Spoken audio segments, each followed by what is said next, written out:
बेटा 10th class का हम लोगों के लिए सबसे अच्छा चैप्टर है ना, मज़ेदार चैप्टर जो होता है। बताओ कौन सा होगा सबसे मज़ेदार, मैंने चैप्टर बोला है, तुम्हारे हिसाब से बताओ क्या है, बताओ।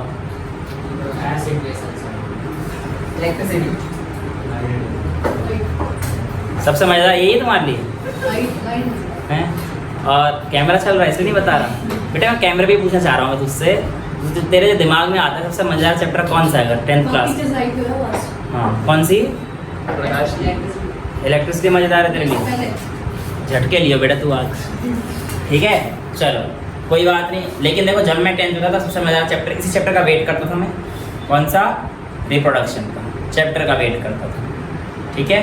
तो रिप्रोडक्शन जो चैप्टर है हमारे पास बेसिकली NCERT में किस नेम से है? How do organism reproduce, right, ये हमारे पास है।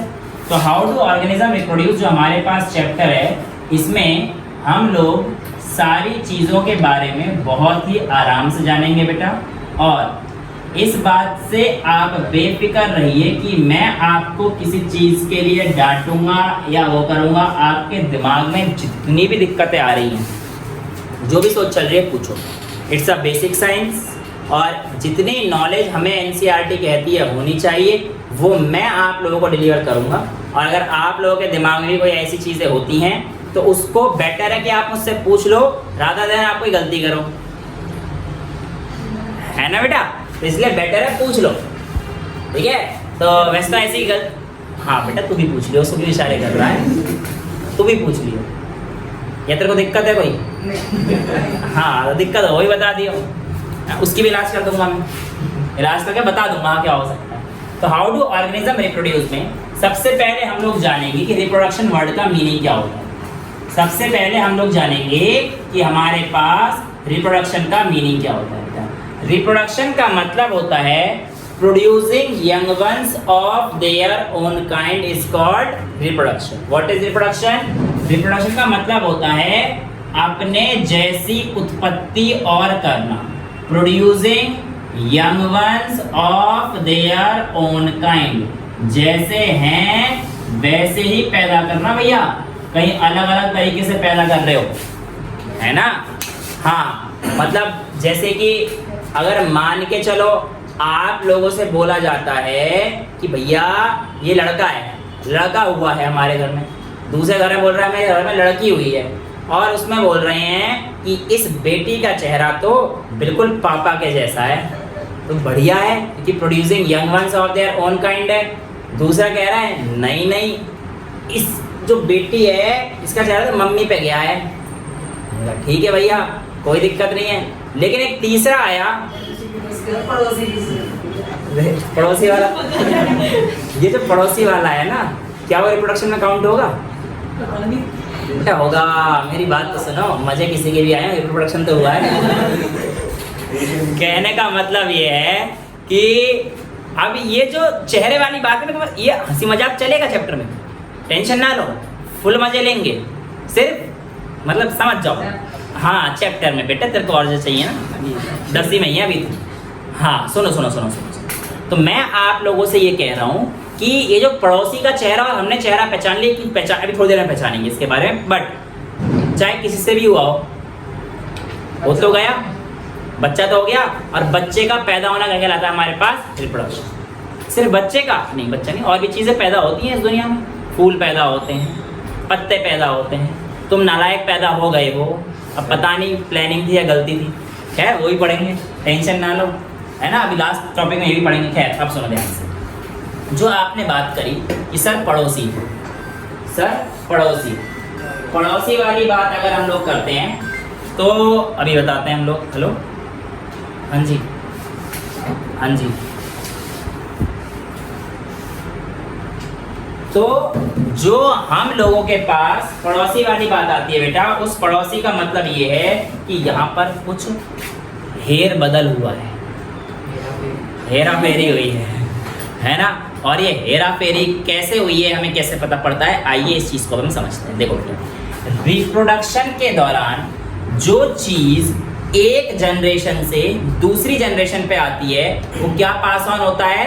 Genetic material. During reproduction during reproduction, जब आपका रिप्रोडक्शन होता है, यानी कि हम लोगों का, यानी कि मेरा होने वाला है कुछ टाइम के बाद जब शादी होगी, है ना, तो ये सारी चीजें होंगी। तो जब ड्यूरिंग रिप्रोडक्शन जेनेटिक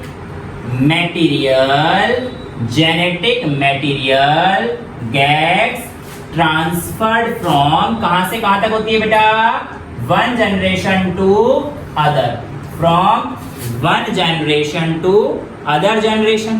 भाई एक जनरेशन से दूसरी जनरेशन तक जेनेटिक मटेरियल ट्रांसफॉर्म होता है, सॉरी ट्रांसफॉर्म कह रहा हूं, ट्रांसफर होता है, ब्लैक इंक। अब ये जो जेनेटिक मटेरियल ट्रांसफर होता है, इस जेनेटिक मटेरियल में कौन सा जेनेटिक मटेरियल ट्रांसफर होता है, बताओ क्या नाम है उस जेनेटिक मटेरियल का जो ट्रांसफर होता है? तो answer is your simply DNA. DNA की फुल फॉर्म क्या है बेटा? डाइऑक्सी नहीं, डीऑक्सी राइबो न्यूक्लिक एसिड। ये जो डीएनए होता है बेटा, ये हमारे पास ट्रांसफर होता है एक जनरेशन से दूसरी जनरेशन तक, और यही इंश्योर करता है कि आप लोगों का चेहरा किससे मिल रहा है। अब जो आपका चेहरा पापा से मिला है, वो एक्चुअल में इसलिए मिल रहा है क्योंकि पापा के जीन्स आपके अंदर गए हैं, पापा के जीन्स आपके अंदर गए हैं, ठीक है। तो यहाँ पर हम लोगों को ये समझ में आता है कि ये जो genetic material which gets transferred, genetic material which gets transferred is DNA, जिसकी फुल फॉर्म क्या है बेटा? डीऑक्सी राइबो न्यूक्लिक एसिड, ठीक है। ये हमारे पास डीएनए की फुल फॉर्म होती है। समझ में आ गया बेटा सभी बच्चों को? इतना डीएनए ट्रांसफर होता है, कोई डाउट है? हाथ खड़ा कर रहा था आज जी, बैठ के पिछले रिवाइज कर फटाफट। तो डीऑक्सी राइबो न्यूक्लिक एसिड हमारे पास क्या होता है? डीएनए, जो कि एक जनरेशन से दूसरे जनरेशन में पास होता है। तो यही डीएनए की वजह से हम लोग आराम से आइडेंटिफाई कर पाते हैं, जो आप लोग बोल रहे थे बेटा कि हाँ भाई ये पापा का है, मम्मी का है, या जिसका भी है ना। हाँ सर, जैसे कह रहे हो कि इस बच्चे की शक्ल पापा से मिलती है, तो पापा के जीन्स यहाँ डोमिनेटिंग है। ओके, आपने बोला कि सर आप कह रहे हो कि इस बच्चे की शक्ल पापा से ज्यादा मिलती है, तो क्या पापा के जीन्स डोमिनेटिंग होंगे? हाँ, ये बात कही जा सकती है, इसमें कोई दो राय नहीं। डोमिनेंट जीन और मास जीन में आप लोगों को हेरिडिटी में पढ़ा चुका हूँ। रिसेसिव जीन और डोमिनेटिंग जीन मैं आपको हेरिडिटी में पढ़ा चुका हूँ, ठीक है। तो जेनेटिक मटेरियल हमारे पास क्या होता है? किसी चीज़ का डीएनए, जो कि हमारे पास कॉपी होकर पास ऑन होता है एक जनरेशन से दूसरे जनरेशन, ठीक है। तो अगर आपसे पूछेगा ह्यूमन बीइंग्स में क्या ट्रांसफर होता है, तो भैया डीएनए ट्रांसफर होता है। और इस डीएनए के बारे में हमारे पास जितनी भी एनसीईआरटी चीज़ें दी गई हैं, पढ़ेंगे इनके बारे में। लेकिन अब ये डीएनए का आना, डीएनए का ही कॉपी होना क्यों जरूरी? अब आप मुझे बताओ, क्या आप लोग अपने पापा की बिल्कुल फोटोकॉपी है छोटी वाली? ऐसा तो नहीं है ना, आप लोग अपने पापा की बिल्कुल फोटोकॉपी तो नहीं हो। तो एक्चुअल में आपके अंदर कुछ तो चेंज आए हैं, आपके अंदर कुछ तो चेंज आए हैं। तो मैं कहता हूं कि इस चेंज को हमारे पास क्या बोला जाता है? वेरिएशन। तो वेरिएशन क्या होता है? Basically the degree of difference, जो आपके पास डिफरेंस आया है एक इंडिविजुअल में फ्रॉम देयर पेरेंट्स, उनके पेरेंट्स से जो वेरी कर रहे हैं। अब देखो सिंपल सी बात है, हमारा चेहरा ठीक है मिलता है, बट और भी चीजें भी तो हैं। वरना सपोज करो तुम्हारी सबकी शक्ल एक जैसी होती, तो क्या पता तू कौन मैं कौन ये कौन, हाइट सबकी सेम होती, तो सबके में अलग अलग चीजें हैं ना। अभी अलग अलग क्यों होता है? इन सबकी चीजें का आंसर होता है कि जीन की पोजीशन की वजह से। तो डीएनए कॉपी हो रहा है, जीन, अब जीन के बारे में डिटेल में जानना अभी हमें जरूरत नहीं, ठीक है। तो यहाँ पर आंसर आता है आपके पास वेरिएशन क्या होता है? It is simply defined as the degree of difference या डिग्री ऑफ डाइवर्जेंस। कितना हम लोगों के पास डाइवर्जेंस हो रखा है, उसको हम लोग क्या बोलते हैं? वेरिएशन। अब ये वेरिएशन क्यों इंपॉर्टेंट है, आइए इस चीज को समझते हैं। देखिए, इंपॉर्टेंस ऑफ वेरिएशन में अगर हम लोग जानने की कोशिश करेंगे तो इंपॉर्टेंस को ऐसे समझिए कि वेरिएशन की वजह से आप लोगों के पास सबसे पहले तो फिट स्पीशीज सरवाइव करती है और बाकी एलिमिनेट हो जाती है। सर इसका मतलब समझ में नहीं आया, मेरी बात सुनिए। अगर मान के चलिए एक जगह पर एक कोई बैक्टीरिया ने मान के चलो अपनी 10 प्रोजेनी बनाई, एक बैक्टीरिया ने अपनी 10 प्रोजेनी बनाई। इन 10 प्रोजेनी को इसने अगर बिल्कुल डिट्टो सेम बनाया तो सपोज करो, मान के चलो बिल्कुल डिट्टो सेम बनाया हुआ है, तो ये जब बिल्कुल डिट्टो सेम आएगा तो हुआ क्या कि बाहर एक्सटर्नल टेम्परेचर बढ़ गया। एक्सटर्नल टेम्परेचर बढ़ने की वजह से ये तो सारी की सारी अगर एक स्पीशीज खत्म हुई सारी की सारी स्पीशीज खत्म हो जाएगी, तो ये तो हमारे पास सारी स्पीशीज ही खत्म हो जाएंगी। तो यार इस हिसाब से बड़ी दिक्कत है कि अगर सारी चीजें बिल्कुल सेम हुई तो हमारे पास प्रॉब्लम आ रही है।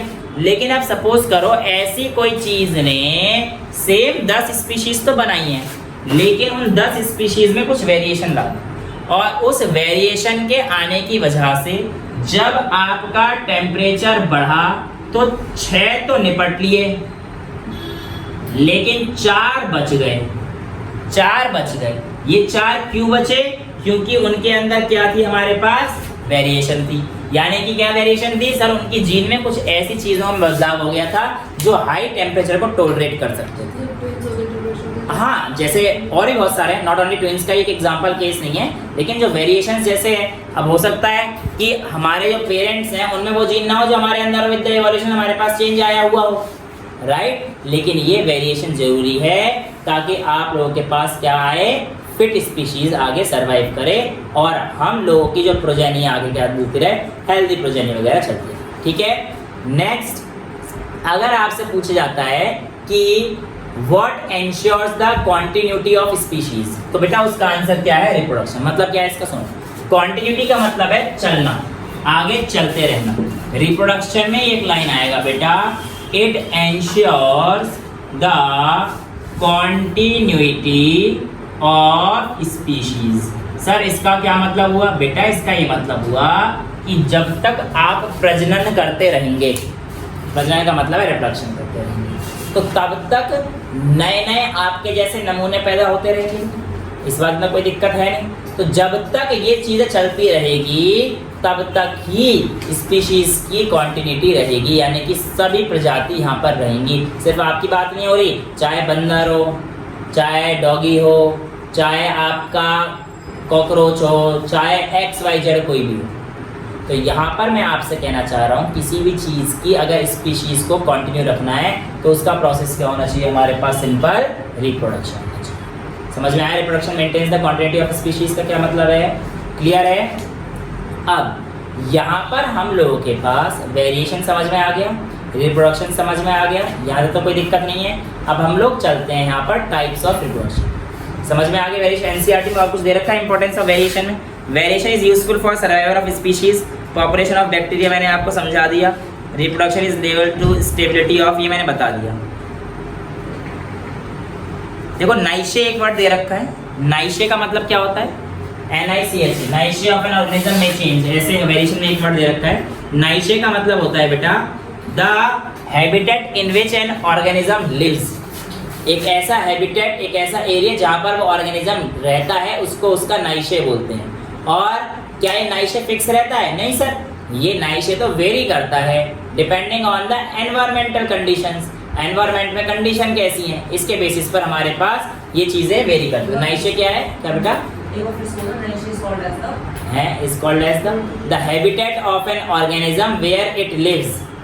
The habitat of an organism where it lives is called its niche या niche, या तेरी भाषा में नीच। ठीक है, समझ आ गया? समझ आ गया? तो ये हम लोगों के पास वेरिएशन की इंपॉर्टेंट होती है। अब देखो यहाँ पे दे रखा है कि what is the importance of DNA कॉपिंग in reproduction. तो डीएनए कॉपी होता है, देखो ध्यान से, मैंने तुम्हें बताया डीएनए ट्रांसफर होता है। यहाँ पर एक प्रोसेस और होता है जो हमारे पास क्या है, डीएनए कॉपी होता है, यानी कि डीएनए रेप्लिकेशन बोलते हैं इसको। डीएनए के कॉपी होने की वजह से जो हमारे पास जीन्स हैं वो आराम से और बिल्कुल अच्छे से ट्रांसफर होते हैं from one generation to other generation, जिसकी वजह से जो हमारे पास प्रोजेनी है वो आगे चलती रहती है। ठीक है, नेक्स्ट दिया है आपके पास, why variation is beneficial to species but not necessary for individual. ये भी अच्छा क्वेश्चन है। ये बोला है कि वेरिएशन एक पूरी स्पीशीज के लिए तो बेनिफिशियल हो सकती है, लेकिन एक इंडिविजुअल के लिए वेरिएशन बेनिफिशियल नहीं है। सर इस बात का क्या मतलब है? मैं समझाता हूँ, सुनो। इसने कहा है वेरिएशन एक स्पीशीज के लिए बेनिफिट, पूरी स्पीशीज के लिए बेनिफिट हो सकती है पर एक इंडिविजुअल के लिए नहीं। सुनो, मान के चलो आगे हम लोगों के एनवायरनमेंट में ऐसा कुछ आ गया कि हमें आगे जाने के लिए बहुत सारे एनिमल्स होने लगे और वो एनिमल्स को मारना पड़ेगा हमें आगे अपने रोड से आगे चलने के लिए। मान के चलो, एक हाइपोथेटिकल कॉन्सेप्ट बता रहा हूँ। हाइपोथेटिकल मतलब मान के चलना, ऐसा है, ठीक है। अब उस आदमी को या उस जानवर को या जो भी चीज को हमें हटाना पड़ेगा, हमारे चारों हाथ तो काम नहीं आ पा रहे, यानी कि 2 तो पैर चलने पड़ेंगे और 2 हाथ से वो नहीं मर पा रहा, तो हमें सपोज कीजिए तीसरा हाथ आ गया और तीसरे हाथ से मतलब थप्पड़ मार रहे हैं, बजाया जा रहा है उसमें, तो होगा क्या कि बेसिकली हमारे पास पावर ज्यादा आएगी तीसरे हाथ की वजह से। तो ये पूरे कॉम में, पूरी स्पीशीज में अगर आ जाए, पूरी स्पीशीज में आ जाए तो समझ में भी आता है हाँ ये बंदा आएगा ये पिटेगा, मतलब सिर्फ बंदे की बात नहीं हो रही, जानवर आएगा, क्योंकि अब 2 हाथ से तो नहीं पिट पा रहा था वो, पर धीरे धीरे इवॉल्व हुआ तो कितना आएगा, सबके हाथ आ गए, 3 हाथ आ गए। अब 3 हाथ से हम लोग मार पा रहे हैं सबको, तो सबके 3 हाथ में कोई दिक्कत नहीं है। अब इमेजिन करो तुम में से किसी का एक का तीसरा हाथ होता, अजीब लगता है नहीं लगता? तो वो बेनिफिशियल थोड़ी है एक इंडिविजुअल के लिए। तो एक इंडिविजुअल के लिए हमारे पास अगर कोई वेरिएशन आता है तो वो बेनिफिशियल नहीं है। अभी वेरिएशन भी क्यों आता है बेटे, इसके कई सारे कॉज होते हैं, है ना। एक कॉज मैं छोटे से बताऊं, उसका नाम होता है म्यूटेशन। म्यूटेशन होता है जीन में थोड़ा सा चेंज आना। The change in gene, any change in gene and its form is called mutation, due to which there is variation. Gene में अगर कोई भी चेंज आता है तो इस चीज को हम लोग म्यूटेशन बोलते हैं। और म्यूटेशन का मतलब हमारे पास क्या होता है कि वहां पर हमारे पास क्या आएगी, वेरिएशन। ये दोनों आंसर समझ में आ गए हैं आप लोगों को? कोई डाउट तो नहीं बेटा इन दोनों आंसर्स में? आगे चलें। अब जो हमारे पास अगला टॉपिक आता है बेटा, वो आता है हमारे पास अपना types of reproduction. Types of reproduction में बेटा हम लोगों के पास 2 टाइप के रिप्रोडक्शन होते हैं। उसमें पहला होता है एसेक्सुअल मोड ऑफ रिप्रोडक्शन और दूसरा होता है बेटा सेक्सुअल मोड ऑफ रिप्रोडक्शन।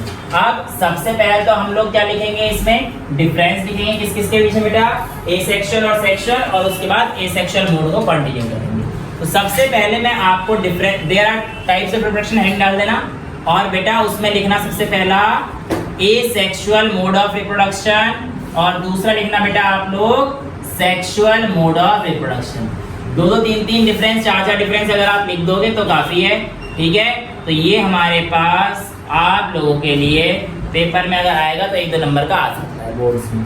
देखिए ए सेक्शन में सबसे इम्पोर्टेंट है कि भैया जो भी काम करेगा इकलौता आदमी या औरत करेगी, ठीक है। Only 1 parent is involve, only 1 parent is involve. लेकिन यहाँ पर बोथ, सुन लो, अगर यहाँ लिखते ना बोथ पेरेंट्स आर इन्वॉल्व, ऐसा मत लिखना। पता क्या लिखना, ऐसे लिखना। मेरी बात सुनो, मैं बहुत अच्छा शब्द लिख रहा हूँ, समझ गया ना मैं क्यों बोल रहा हूँ ये बात? जो तुम सोच रहे हो वो भी पॉसिबल है आज की डेट में, लेकिन जनरली बायोलॉजी जो हम लोग लिखते हैं उसमें लिखना both male and female are involve, ठीक है। अब ये कब इन्वॉल्व होते हैं, ये कब इन्वॉल्व होते हैं ये तुम लोगों को पता ही है, ठीक है ना बेटा। तो जब तुम सब्जी लेने के लिए भेज दिए जाते हो या चीनी लेने चले जाते हो, है ना, तो दे आर इन्वॉल्व। ये है क्यों तू सब्जी लेने नहीं गया आज तक? ऐसे ही हो गया तू? नहीं, मैं सब्जी लेने जाता नहीं, चॉकलेट लेने जाता होगा, ट्यूशन तो आया है ना। समझ में आ गया? चलिए, तो कहने का ये मतलब है कि सेक्सुअल मोड में both parents are involve, clear है।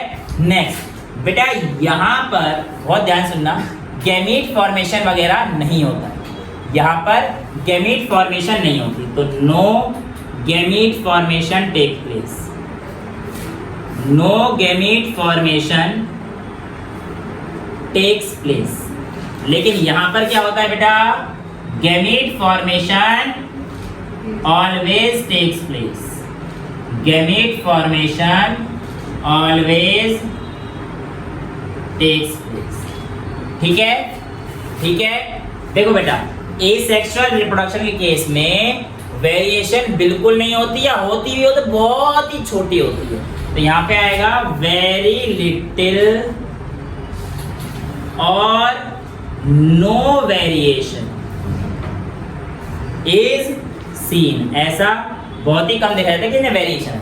लेकिन इसके केस में क्या आता है, very high variation is seen. ठीक है, समझ में आया? अच्छा, मैं अगर और डिफरेंस, देखो ये डिफरेंस तो वो है जो तुम्हारे पास ही है, मगर नंबर ज्यादा आ जाता है तो मैं तुम्हें जो लिखवा रहा हूँ हंसना मना है, लेकिन पॉइंट वैलिड है। ठीक है, ये हमारे पास लेस एनर्जी एक्सपेंसिव प्रोसेस है। Less energy is expand in this process. बहुत ज्यादा एनर्जी नहीं चाहिए होती बेटा इसके लिए ना, समझ रहे हो ना तुम लोग? मोर एनर्जी इज रिक्वायर्ड, है ना बेटा?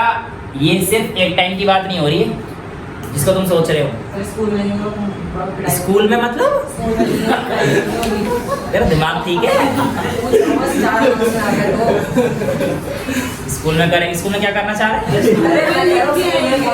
अच्छा, स्कूल में लिखेंगे। पिटाई क्यों होगी यार?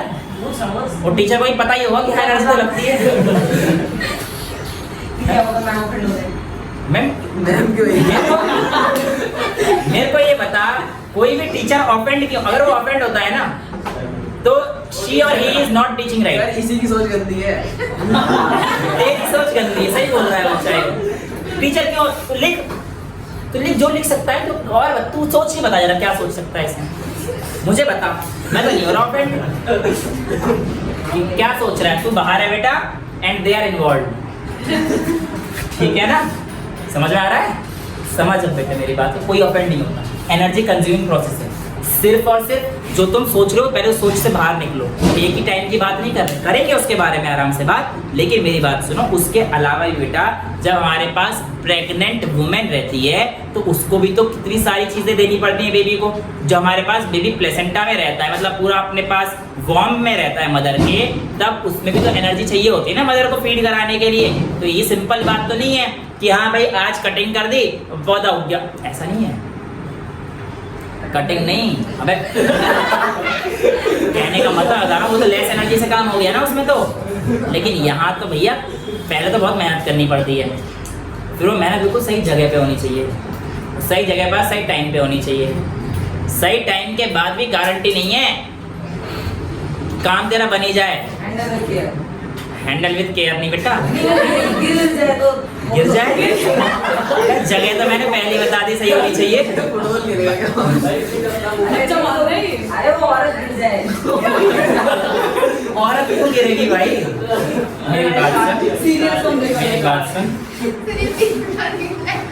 क्या बेटा कुछ तो बोल रही है? बीवी मारने की प्लानिंग। तो बीवी मार रहा है सीधे कौन सी बीवी? तेरी। तेरा औरत मार रहा है वो बहुत करना चाहता है।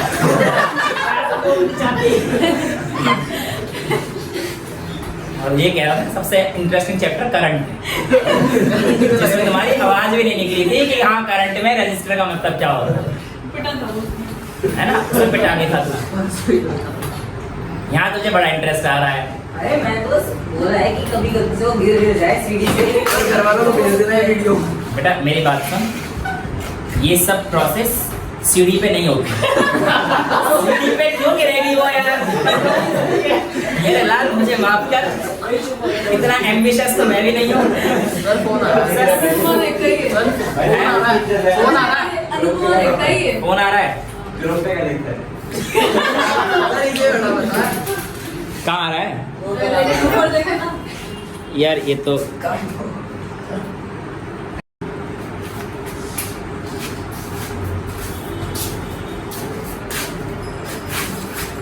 सारे शौक पूरे हो गए।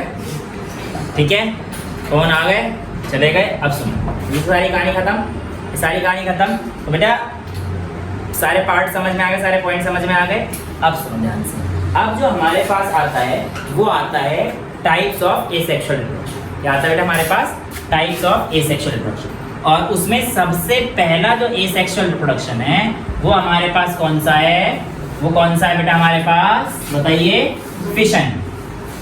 फिशन, ठीक है, FISSION, फिशन। तो ये जो हमारे पास फिशन है ये भी अलग अलग टाइप्स के होते हैं और इस फिशन में सबसे पहले हम लोग कौन सा पढ़ रहे हैं बेटा? Binary fission. तो बाइनरी फिशन में क्या होता है बेटा? बाइनरी फिशन में हमारे पास एक ऑर्गेनिज्म होता है और वो किसमें टूटता है? Into two. कैसे टूटता है आपको मैं पूरा डायरेक्शन में समझा चुका हूँ। ये एक अमीबा है, अमीबा पहले ग्रो करेगा और अमीबा ग्रो करने के बाद अपने न्यूक्लियस का साइज भी ग्रो करेगा। फिर ये है माइटोसिस वाला नहीं, हाँ कह सकते हो पर वो अलग चीज़ है।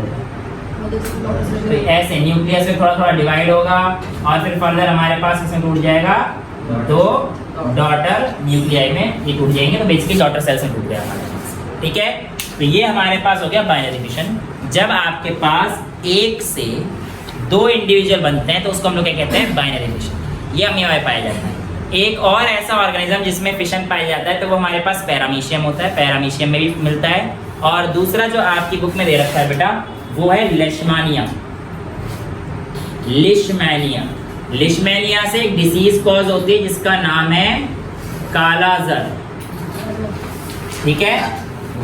ये आपके पास क्यों इंट्रोड्यूस किया जा रहा है? क्योंकि इसमें बाइनरी फिशन होता है पर इसका बाइनरी फिशन का मेथड थोड़ा सा अलग है। उसको हम लोग बोलते हैं लॉन्गिट्यूडनल बाइनरी फिशन।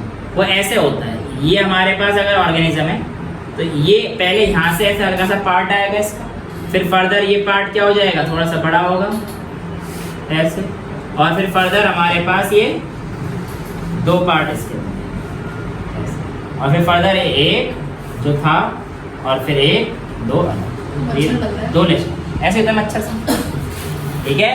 तो ये हमारे पास क्या हो गया? ऐसे टूट रहा है बिल्कुल, ये ऑब्लिकली टूट मतलब ऐसे बिल्कुल वर्टिकल पोजीशन टूट रहा है। तो इसलिए हम लोग इसको कहते हैं लॉन्गिट्यूडनल बाइनरी फिशन। टूट रहा है दो में ही, एक दो में ही जा रहा है। तो हमारे पास ये कौन सा होता है? हमारे पास लिशमानी होता है जो कि बाइनरी फिशन होता है। समझ में आ गया बाइनरी फिशन का मतलब क्या होता है?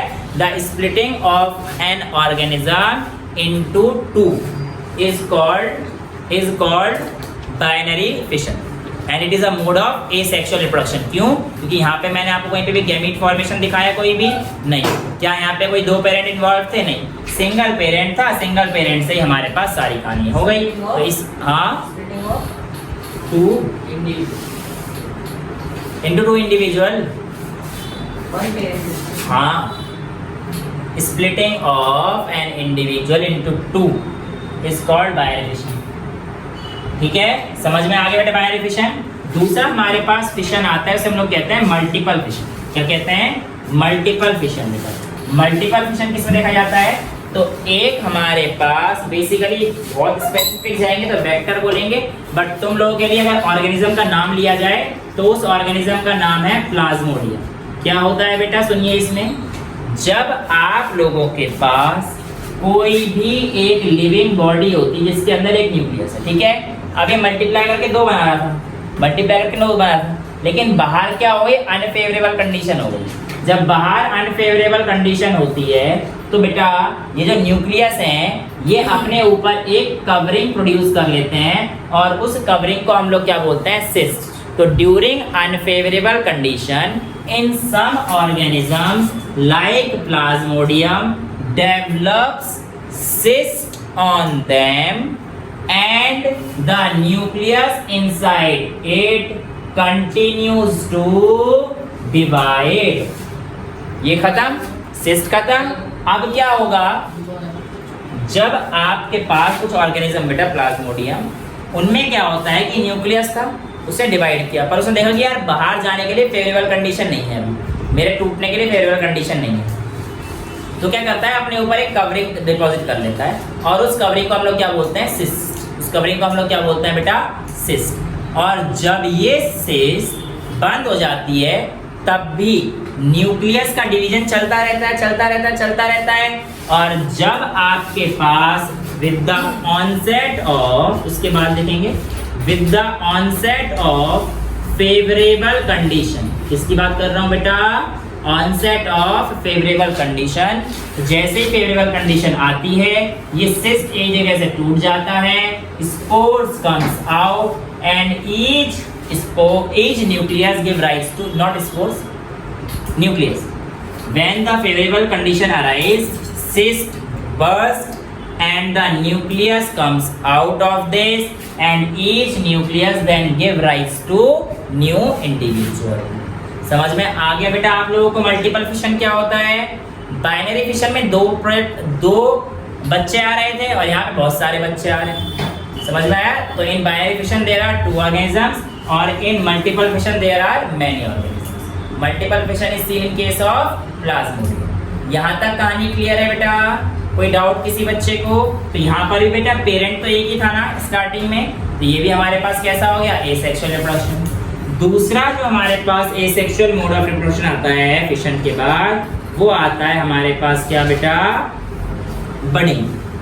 बडिंग में क्या होता है? जैसे कि हमारे पास एक ऑर्गेनिज्म है ईस्ट, इसके सरफेस से एक छोटा सा हिस्सा प्रोट्रूड करता है। प्रोट्रूड मतलब होता है बाहर निकलना, ठीक है? जब ये छोटा सा हिस्सा प्रोट्रूड आउट करता है तो फिर जो मदर वाला न्यूक्लियस होता है ये इस हिस्से को भी कुछ ना कुछ खाना पीना देती रहती है, जिसकी वजह से आप लोगों के पास ये हिस्सा धीरे धीरे थोड़ा बड़ा होता है और उसके बाद अपना छोटा छोटा न्यूक्लियस भी पैदा करना शुरू कर देता है। धीरे धीरे ऐसी कंडीशन आती है कि ये फर्दर उस बर्ड में से टूट जाता है, ठीक है? ऐसा ही दूसरा एग्जाम्पल, तो ईस्ट रिप्रोड्यूस बाय, एग्जाम्पल क्या है बेटा इसका? प्लाज्मोडियम बता दिया था, उसका बता दिया था। इसका एग्जाम्पल आता है ये वाला जो एग्जाम्पल बनाया मैंने, किसका है?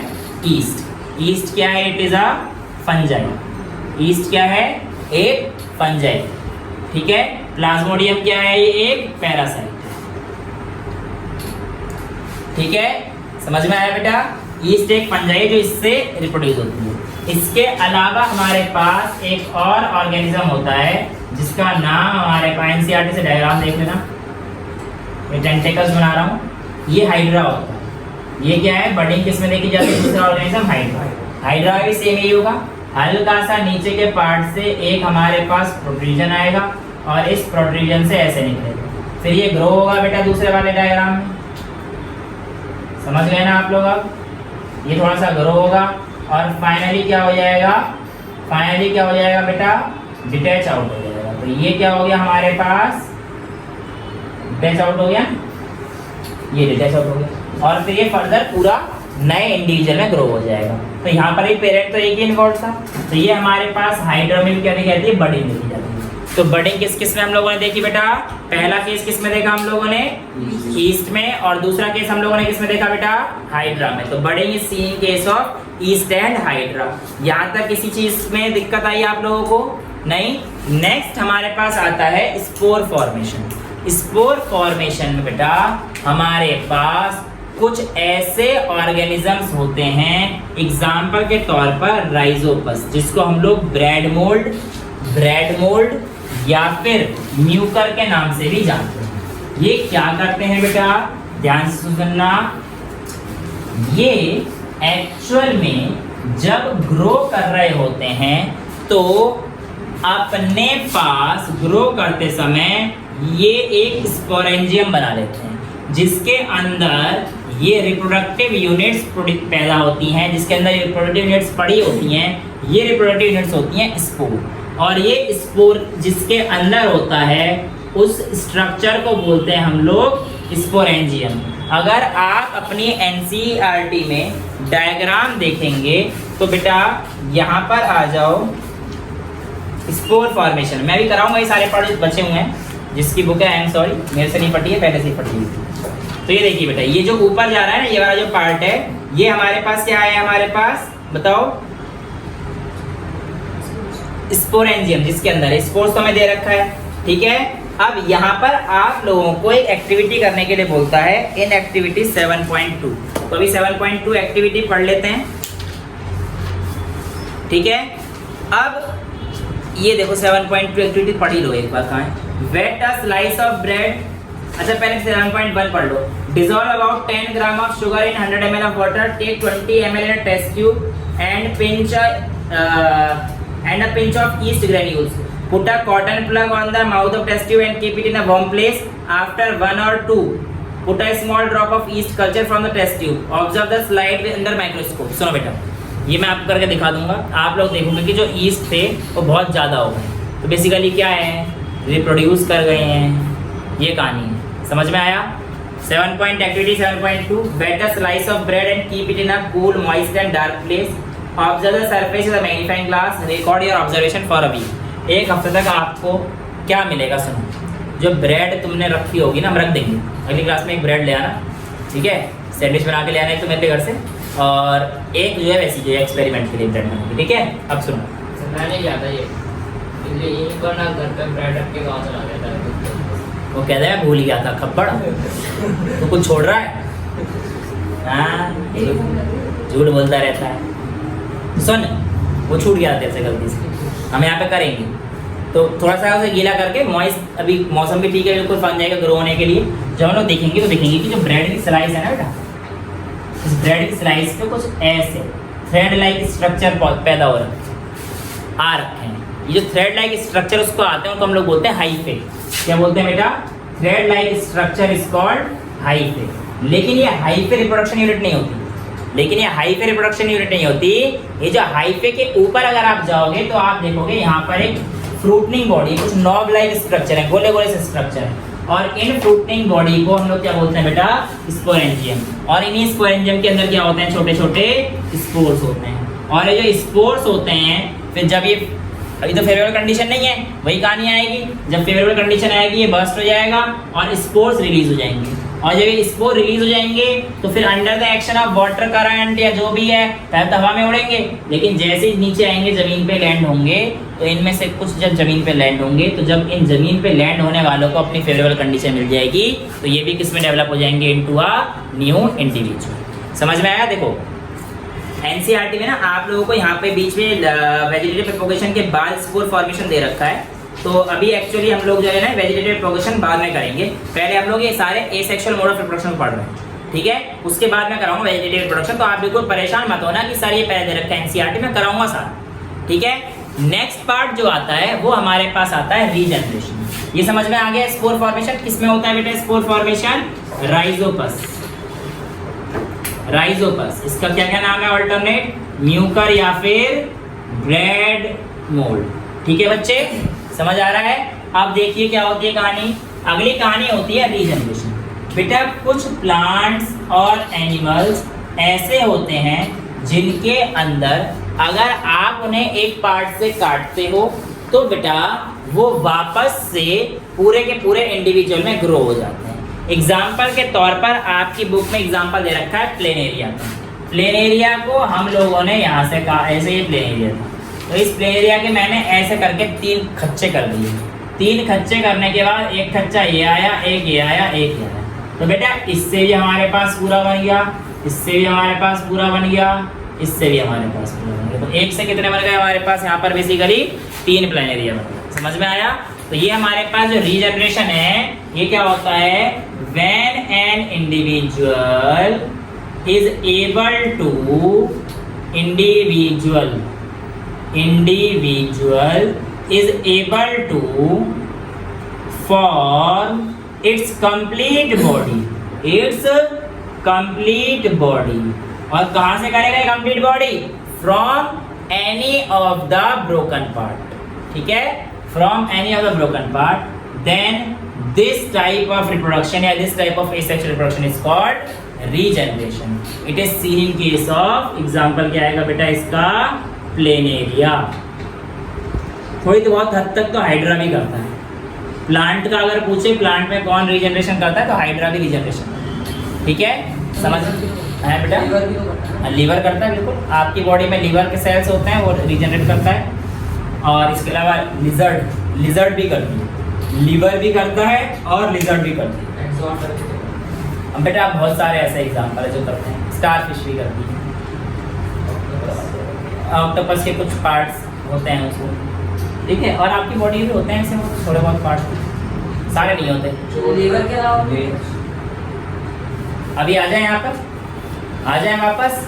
रीजनरेशन क्लियर हो गया, रीजनरेशन समझ में आ गया. नेक्स्ट पार्ट आपके पास क्या बचता है? फ्रेगमेंटेशन। देखो बेटा बहुत ध्यान सुनना, ये डिफरेंस कई बार पूछा गया है। फ्रेगमेंटेशन में आप लोगों के पास जो सिंपल मल्टीसेलुलर ऑर्गेनिजम्स होते हैं, देखो प्लेनेरिया भी और रिजर्वेशन भी किसमें देखा जाता है, ये भी सिंपल मल्टीसेलुलर ऑर्गेनिजम्स में, और फ्रेगमेंटेशन भी किसमें देखा जाता है, simple multicellular organism. Fragmentation generally किसमें देखा गया है, स्पाइरोगायरा, ये एक एल्गी है, ये एक एल्गी है। है बेटा, फिजन तो अमीबा है ना। हाँ, अभी जो आपके मन में दिमाग में आ रहा है वो मैं यहाँ पर लेके आऊँगा बेटा, वो मेरे को बताना आप। ये देखो ये स्पाइरोगायरा है, अब इस स्पाइरोगायरा के अंदर कुछ ऐसे स्ट्रक्चर पाए जाते हैं। स्पाइरोगायरा यहाँ से अपना टूटेगा और ये स्पाइरोगायरा फिर ये अलग आया, ये अलग हो गया, समझ में आया। और फिर इससे क्या बन जाएगा हमारे पास, एक कंप्लीट स्पाइरोगायरा, और इससे क्या बन जाएगा बेटा, एक कंप्लीट। सर यहाँ पे भी 1 से 2 बन रहे हैं, और जो आपने सबसे पहले फिजन बताया था उसमें भी 1 से 2 बन रहे हैं। सर फिर इन दोनों में अंतर क्या हुआ, यही चीज़ है। तो बेटा सुनो, ध्यान से सुनना इस बात को, difference between fission and fragmentation आएगा। सबसे इंपॉर्टेंट एक तो एग्जाम्पल हो जाएगा कि हाँ वो अमीबा, और सबसे इंपॉर्टेंट आता है बेटा कि जो आपके पास फिशन होता है, ये fission takes place in unicellular organism. Amoeba कैसा ऑर्गेनिज्म था, यूनिसेलुलर। पैरामीशियम कैसा था बेटा, यूनिसेलुलर। लिशमानिया कैसा था, यूनिसेलुलर। लेकिन जो आप लोगों के लिए फ्रेगमेंटेशन है, ये जो फ्रेगमेंटेशन होता है बेटा, ये किसने ऑर्गेनिज्म में पाया जाता है, कौन से ऑर्गेनिज्म में पाया जाता है बेटा, simple multicellular organism. Simple multicellular organisms के अंदर ये पाया जाता है। बेटा ये आपसे क्वेश्चन पूछा जाता है कि हाँ डिफरेंस क्या है फ्रेगमेंटेशन में और इसमें, ठीक है, समझ में आया। बडिंग हो गया, रीजनरेशन हो गया, फ्रेगमेंटेशन हो गया, स्पोर फॉर्मेशन हो गया। अब जो हमारे पास अगला टॉपिक है वो हमारे पास क्या है, वेजिटेटिव प्रोपगेशन। और जो वेजिटेटिव प्रोपगेशन का पार्ट है ये हम लोग अपना अगली क्लास में करेंगे। तो आज के लिए हम लोग इतना ही रखते हैं। अगली क्लास में अभी तो है हमारे पास जो हमें पढ़ना है उसमें बहुत टाइम है, लेकिन अभी थोड़े बहुत पहले प्लांट्स वाले हिसाब तो खत्म करें, तब हम लोग जानवरों की तरफ आएंगे, यानी कि तुम्हारी तरफ आएंगे, ठीक है। Human is a social animal. तो आज के लिए हम लोग इतना ही रखते हैं। That's all for today, thank you so much. शायरी रह गई सर, हैं, शायरी रह गई। शायरी रह गई, शायरी सुनानी है, बता सुना शायरी आज ऑन एयर रिकॉर्ड कर दो, शायरी सुना। आगे आ जा, यहाँ आ जा, कोई बात नहीं, यहाँ आ जा, कोई बात नहीं। दोस्त नाम बता दो। हाँ तू सुना दे आज शायरी, कोई दिक्कत वाली बात नहीं है, शायरी सुनो लड़के की। इंट्रोडक्शन दे दी। हाँ इंट्रोडक्शन दे दी, जैसे ही दिन आ जाएगा इतने एरिया में। थोड़ा सा तेरे और मेरे एरिया में फर्क है ना। हाँ तो है, बड़ा है लड़का मेरे से, क्या दिक्कत है वो। हाँ ऐसे मत देख मुझे। हाँ शायरी नीचे हो जा। नीचे हो क्या करूँगा मैं? आ रही है, आ रही है ना आप, बोल। तू बोल। इरशाद। इश्क ने हमें मगरूर कर दिया, वाह हर सुख को हमसे दूर कर दिया। वाह, इश्क ने हमें मगरूर कर दिया, हर सुख को हमसे दूर कर दिया। हाँ हाँ, हमने सोचा नहीं था कभी हमें इश्क होगा, आपकी नजरों ने हमें दूर कर दिया। इशारा किसकी साइड कर रहा था लास्ट वाला? इशारा तो भाई उसकी तरफ कर रहा था ये। बहुत पेरेंट्स बोल दे, हर बार वही गलती करता हूँ, आदमी हूँ और आदमी से ही प्यार करता हूँ। दीवारों का था। और सुनानी है शायरी।